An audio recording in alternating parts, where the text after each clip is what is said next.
बाली mafia दबंगगिरी Paschim Banga सीमार पशि चोरा बाली उत्तोलन बेले पश्चिमबंग पुलिस बाली माफिया मुहांमुही 5 जन पुलिस आहत। सीमार ओडिशा और पश्चिमबंग पुलिस मुतयन।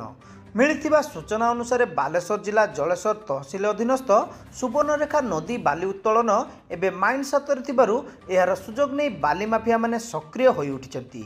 प्रशासन को चैलेंज करी बिना रॉयल्टी रे शह शह ट्रिप बाली उत्तोलन करी खुलम खुला चोरा चालान करी आसुचंती। तेबे रायबनिया थाना गुआगड़िया ठारे बाली माफिया माने सकाळ समय सुवर्णरेखा नदी पश्चिमबंग सीमार पशि ट्रैक्टर जोगे बाली उत्तोलन करुवा बेले पश्चिमबंगर दांतुन पुलिस यहाकू विरोध करने सह ओडिशा सीमार पशि ट्रैक्टर गुड़िकर चाबी छड़ाई नहीं।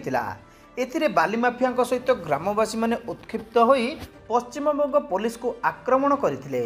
ଏହି ଆକ୍ରମଣରେ 5 ଜଣ पुलिस कर्मचारी आहत होइतिबा सूचना मिलिथिबा बेले घटनास्थल रे जलेश्वर पुलिस और पश्चिमबंग पुलिस मुतयन रहिछंती।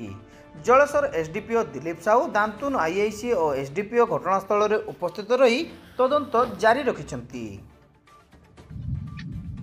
बाली किसी लोक माने एठू उत्तोलन करथिले बोली पश्चिमबंगर दांतुन पुलिस खबर पाइक आसथिले।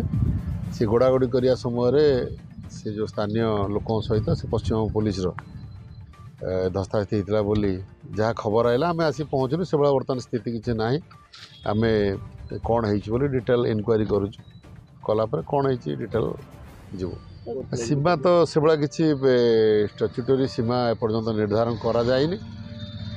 तेणुक कौटू किए नौला कौन है आफ्टर ड्यू इनक्वारी जना पड़ो।